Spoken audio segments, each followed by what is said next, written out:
It's time for Two Guys and a Goalie with Dustin Nielsen, Matt Cassian, and the goalie, Joaquin Gate.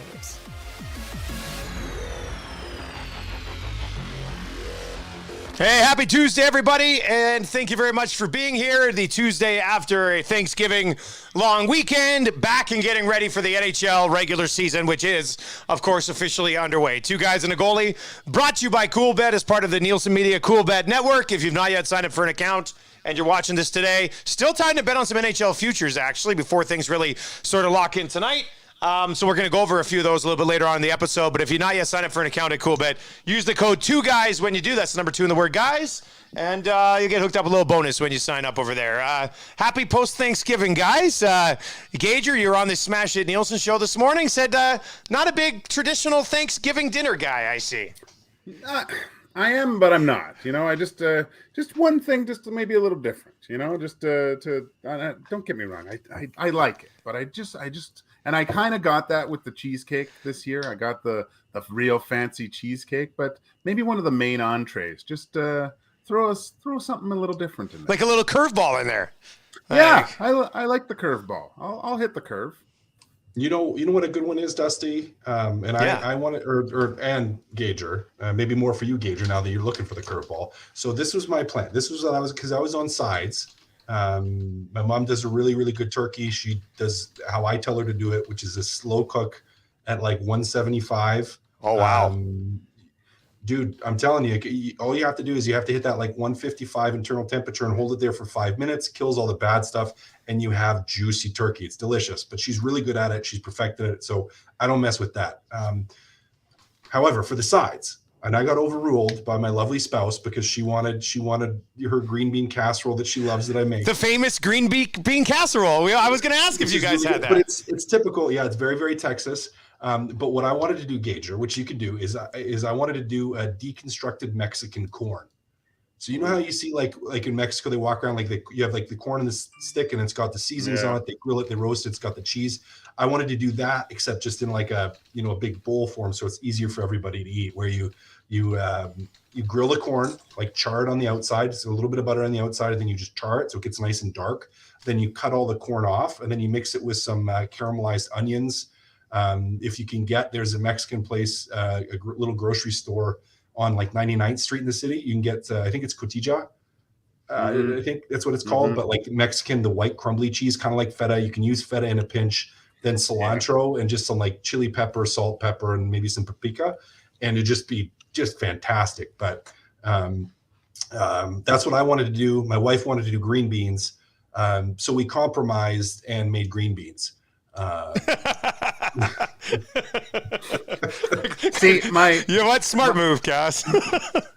I got all excited because my brother-in-law, who's an unreal chef, he made it's like a twist on a Scotch egg, I guess. But he had a stuffed cheese jalapeno pepper wrapped in meat, like sausage meat, then wrapped in bacon.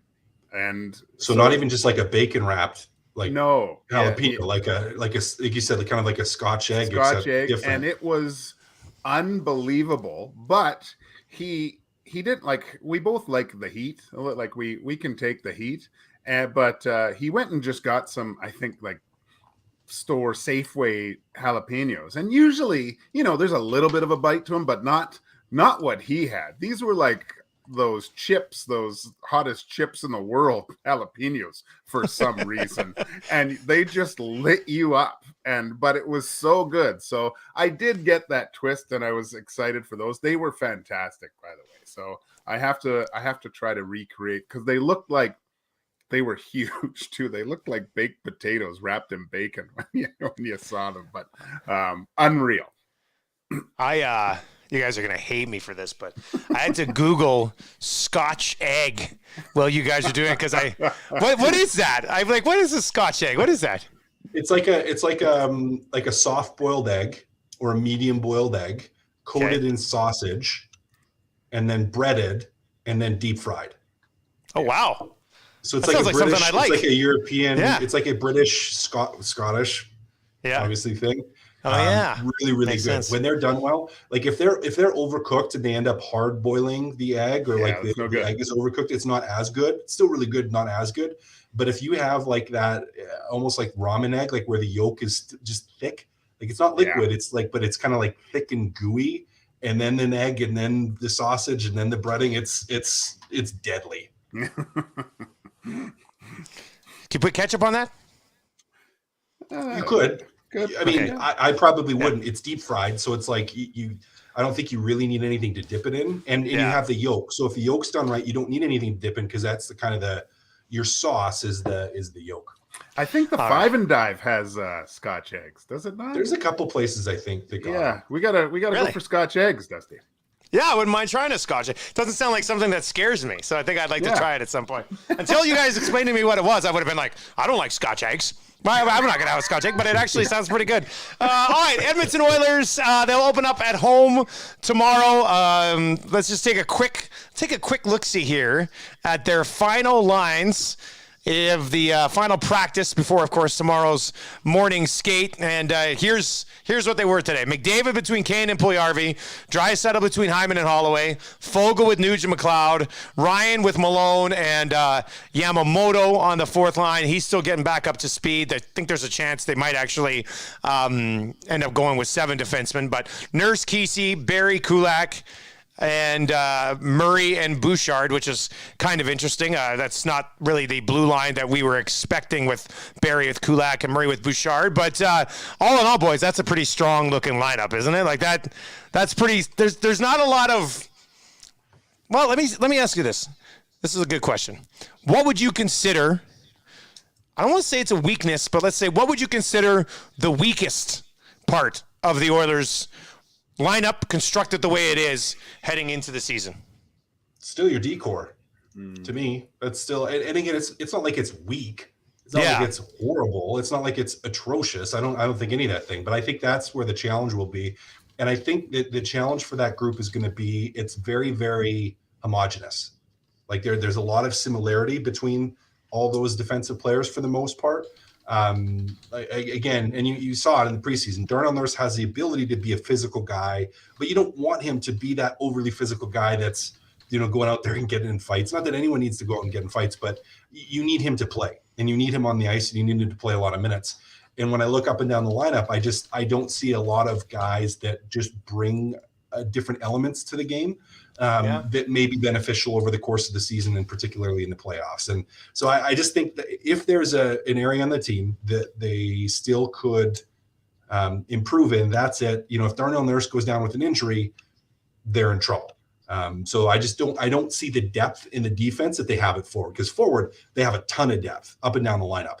Particularly up and down the middle, they're in really, really good situation. But the D just needs a little bit of a I don't say it needs an improvement, but that's if something struggles or they struggle in an area, that's where I think it's going to be. Gage, what do you think?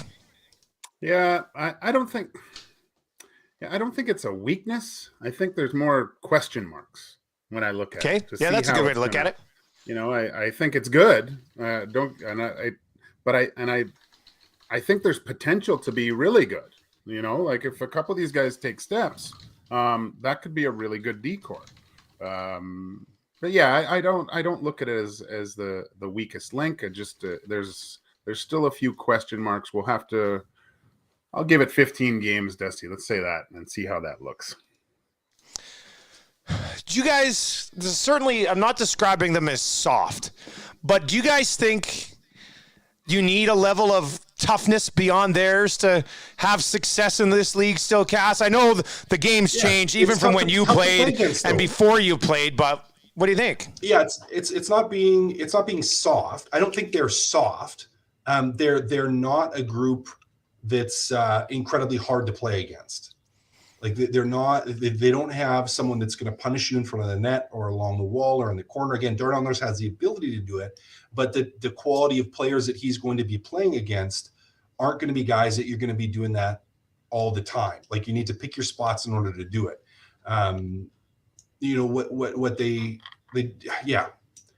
Soft to me isn't the right word. I'm trying to think of a better one, because I don't think they're a soft group where it's just like, I don't think they're a group that they're going to fold under pressure or physical pressure. They just don't have the ability to. Are they going to initiate it? I was going Right. to say they're not really they going to don't have the initiate it, ability- right? Yeah, they're not going to initiate it.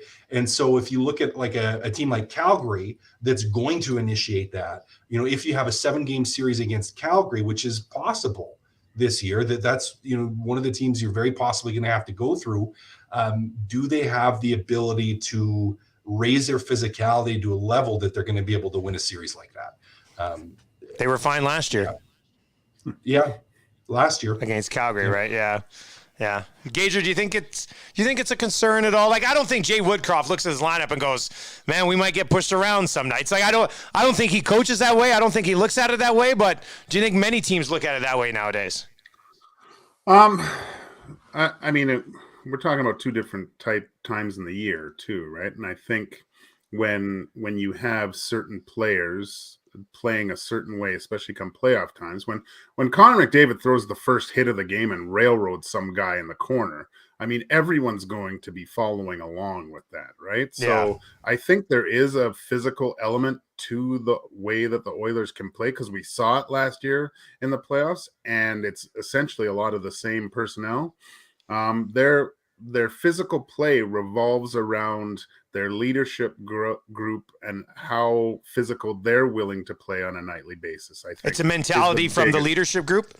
I think so, because you don't have that third line banging core that goes out there and just punishes guys. Like I was thinking, I can't remember the guy's name, but he plays in Nashville. He's a third line guy, Western League player. Played with Jake DeBrusk. I think he's a wonderful play. He's just a mean prick out there, and he finishes everything. Yeah, the big guy. Shit. What's his name? My bad. He had a good season. Yeah, I'm really blanking good on it season. too. I don't know. No, it's crap. Starts with an L. Totally blanking here. Just a sec. I'll get the name, Gager, but that's the type of player that you think they might be lacking. Yeah, that's someone to, what we said, what Kane would do is bring guys into the fight, and he's going to finish his checks and things like that. I think that's going to happen on a regular basis. Did you mean Tanner Janot? Yeah, Tanner Janot. That's yeah. He can score, and he's very difficult to play against.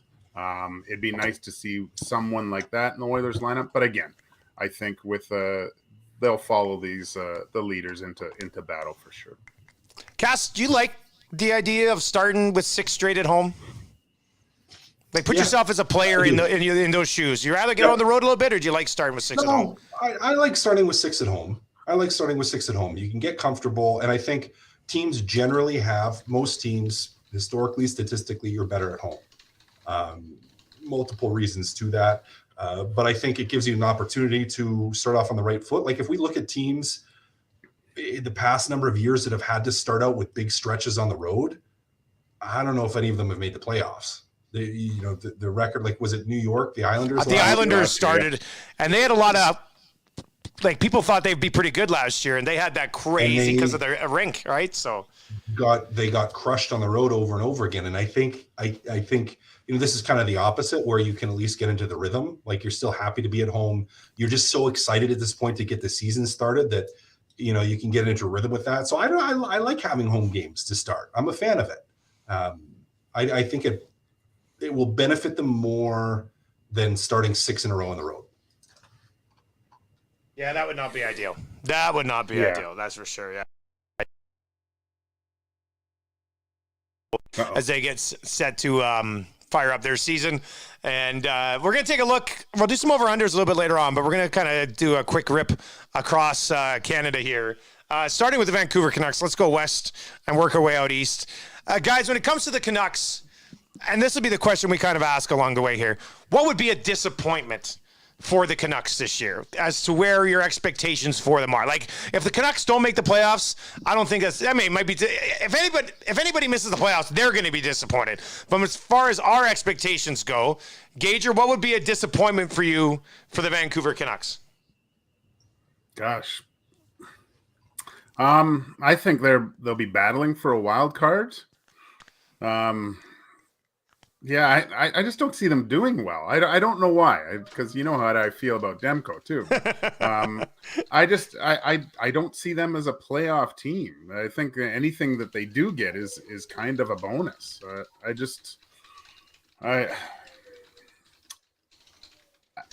don't see them doing much, Dusty, to tell you the truth. I just don't see them as a contender. They're mosquitoes. They'll be pesky, but yeah, there's something that a team like the Oilers shouldn't. They should be seeing them in their rearview mirror for the better part of the season. I mean, I throw in the mix there. I'd be disappointed if Bruce Boudreau's not the head coach at the end of the year because he doesn't have a deal yet. I mean, kind of brought him in as a quick fix, and I guess there's a little bit of tension there between him and management because he doesn't have that deal. Wouldn't that be something if you're Vancouver trying to move forward and you start over again at coach? That would be disappointing. But Cass, what about you, buddy?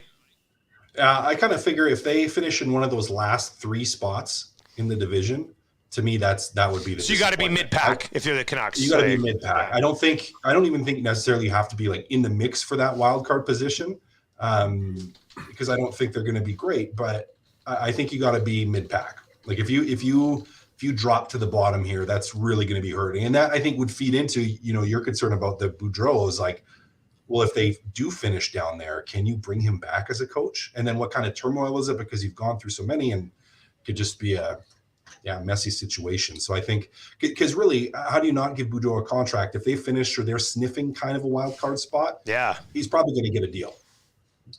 I would think. If you're watching on the live stream right now and you want to play along, hit us up in the comments section. And of course, if you're watching on the live stream, you've not yet subscribed to the podcast, subscribe. 2 Guys and Goalie on all your podcasting platforms. Calgary Flames. What would be a disappointment down the road in Calgary, who have made the big trade, brought in Kadri as a free agent, signed Huberdeau, signed Weegar, did some really nice things. Did some really nice things this offseason. Gager, what's a disappointment in Calgary? I think by middle of March, they're battling for a wild card spot. I think they should be comfortably in one of the 3 spots in the Pacific Division. If they're battling at some point, then there's something really wrong with that room or that coaching staff. Something's not clicking right.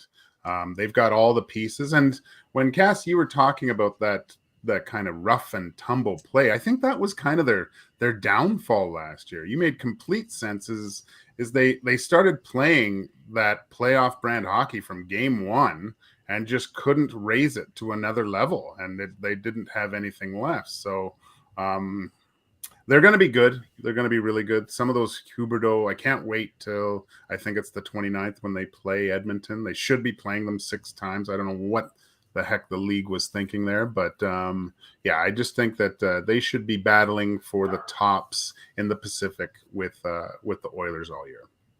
Yeah, I think if they're not, that's disappointing for them. Yeah. If they're not in the mix to win the division, and similar to Vancouver, being a disappointment if they're the bottom of the pack, I think Calgary is in disappointment mode if they're in the middle of the pack. If they're not, again, I don't think you'd be disappointed if Edmonton wins the division and is, cleanly in front of everybody and has a significant lead on the points. Like, you're not going to look at Calgary and say, oh, they did horrible. But, if they start dropping down beyond that second place, well, now you're going to look at it and go like, oh man, like it's a little bit disappointing for where or what we expected of them or what we thought. And I do agree, Gager, like, because you can't play playoff hockey 82 games. Yeah. You can't do it and then expect to play well in the playoffs. So if there's a downfall, and I've said this before, where their issue is going to be, it's going to be that with what Sutter demands of them, it just gets old and they can't sustain it for the whole year. There's going to be times where he's going to have to pump the brakes a little bit on. Yeah, but he just got a new deal. He got a 2-year extension, right? I know, and that's where, because players then look at this and go like, oh, well, he's going to be around here for longer, and do I want to deal with this? You get that. Have you heard the term quiet quitting? It's like some thing, where people basically. I've been quiet quitting for years, Cass. But that's what you're in danger of. Hockey players will do it too. They actually will. They actually probably invented it. Athletes probably started doing this before it ever was an actual social thing. But you can get in those instances with those type of coaches. So. Yeah, we'll see with them. But okay, so what about this with Calgary? Let me give you this scenario for Calgary. Have a great regular season, lose to the Oilers in the second round of the playoffs again. That's a disappointment, isn't it? You can't sit there and be like, got back there again, lost to the Oilers again. I think that I know it's like overall it's not a bad season, but to go out to the same team in the same spot as the year before, I think that'd have to be a major disappointment. But maybe, I don't know. Maybe Flames fans would say that major. way. It'd be a disappointment, but not like a major disappointment. I don't know. Maybe I'm just thinking major. I don't know. Back to backs maybe sting a little bit. Like, yeah, it would sting. You're right. That would. They do sting. If it goes to 7 though, and they lose and yeah. like over, that's. I mean, when you really look at it, and we'll probably get to it. Like these two teams are on a collision course. I think, right? Like they're the two that should be meeting. And then facing the Avalanche for rights to go back, I think. But it's just like the 80s. they had to go through each other to get to where they wanted to go. Well, and also like the 80s, let's get to the Winnipeg Jets, who won't accomplish anything for the entire decade. Those poor bastards. And they were a pretty good team back then. And they're not a bad team right now. I don't think I'd expect them to make the playoffs. So I don't know if. I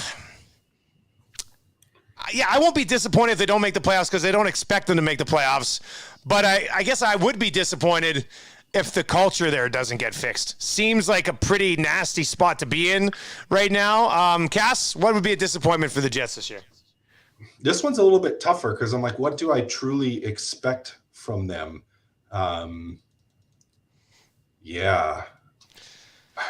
A huge disappointment is if we don't see improvement from last year. Yeah, or if like they're selling at the deadline or some shit. Right, yeah, like something like that. I think that one's a little bit tougher because I feel like Calgary and Vancouver, you can be a little more tangible. Edmonton, I think you can be really tangible with what's a disappointment and what's not. Winnipeg gets a little bit tougher. So it's kind of like an emotional feel to it. Is like if they don't improve, maybe just from I don't know if you want to look at that from a point standpoint or standing standpoint. I don't know. This one was tougher for me. This is funny because if you really look at it over the past few seasons with the Jets, weren't we saying like this is their kind of year? Like they're gonna do a lot of things. So this summer's like kind of the first summer where I'm like, I don't think they're gonna do anything. So maybe like when you look at the whole thing with Wheeler getting the seat, taken away. But yeah. I think really when you hear them talk, and it could just be the talking things, but Wheeler took a lot of that on his own shoulders. That's why I liked him so much, actually, in interviews. Like he was the perfect leader. I loved what he did, and maybe just a little bit less pressure and not having to be the guy, and maybe that filters through the lineup. They haven't heard all summer that they're a contender this year.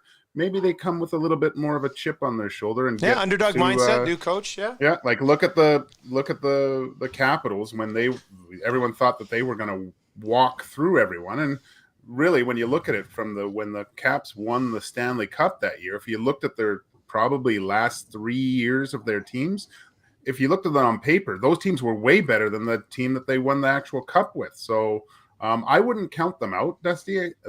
It'll be interesting to see how they respond to new coach, a little bit shift in the leadership dynamic of their main guys. So they're still got a lot of really good players. That's the thing. And Hellebuck is still, I think, one of the best goalies on the planet. All right, this should be a fun one. How do the Maple Leafs disappoint their fan base again this year? Cass, I don't even know how to answer this because how can you expect them to get any further? You know what I mean?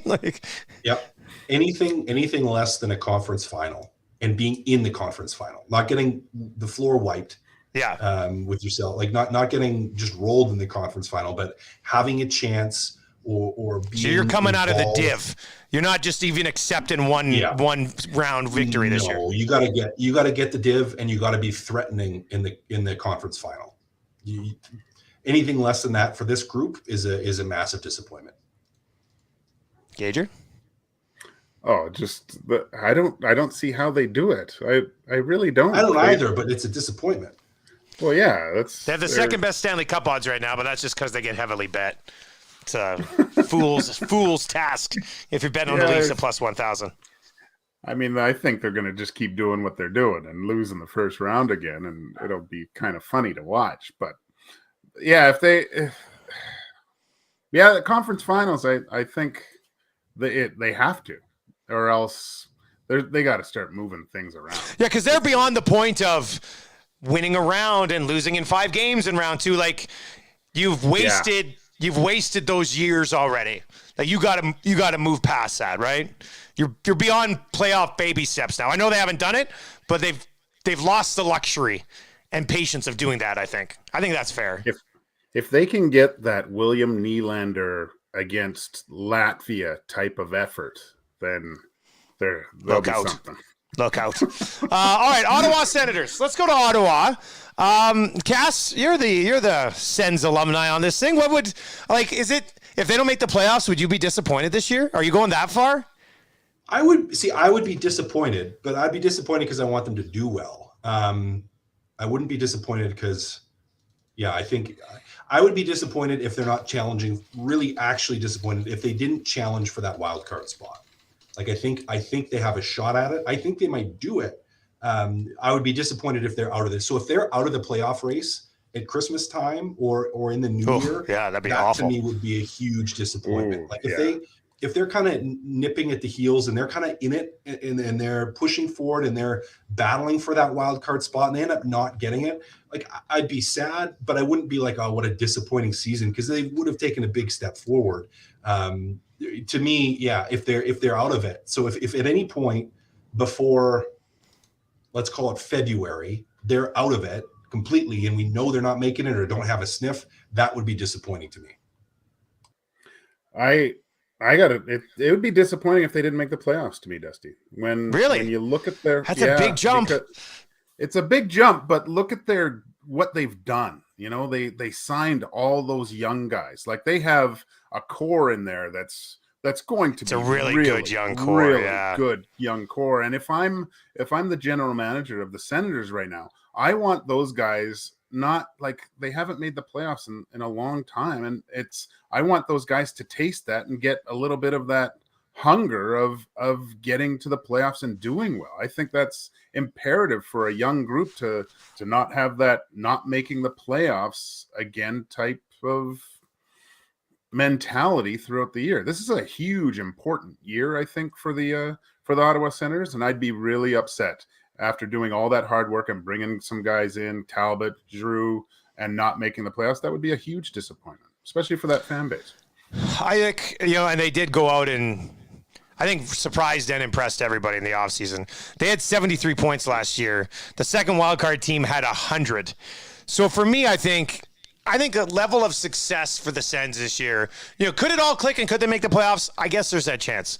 But to me, last year, that division went Buffalo, 75 points, Detroit, 74 points, Ottawa, 73 points.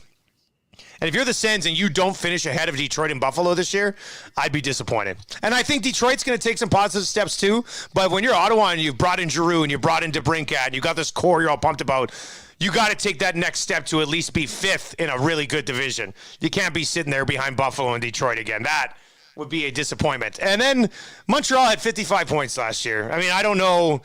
Their blue line's no good. Carey Price isn't going to play. To be honest with you, as the Habs fan on this podcast, I'll be disappointed if they don't have a top 3 pick. Boom, there. That's to me, that's the goal.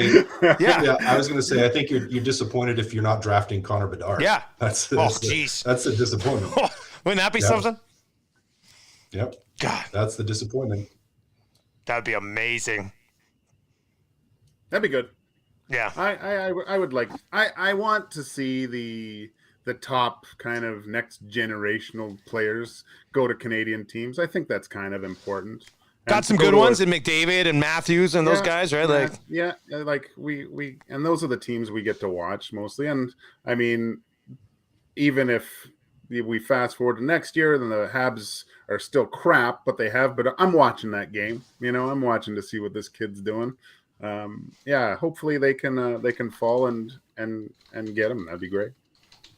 All right, let's wrap up this episode with some player prop over-unders right now.